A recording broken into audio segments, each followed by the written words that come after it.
আমি তোমাদের চৈতালি ম্যাম এবং আমি তোমাদের জন্য মাধ্যমিক 2026-এর জন্য কিছু গুরুত্বপূর্ণ প্রশ্ন নিয়ে চলে এসেছি। এখানে জীবনের প্রবাহমানতা চ্যাপ্টারটি রয়েছে। জিন কাকে বলে, এর প্রধান বৈশিষ্ট্যগুলি লেখো।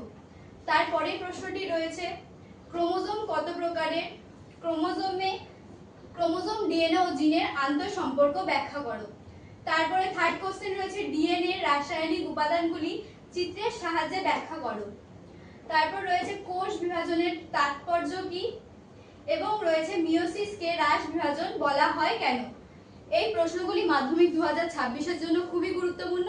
এই প্রশ্নগুলি অবশ্যই প্র্যাকটিস করবে এবং আমাদের চ্যানেলটিকে ভালো লাগলে কেএম একাডেমিটিকে সাবস্ক্রাইব করে রাখবেন এবং লাইক, শেয়ার, কমেন্ট করে জানাতে ভুলবেন না।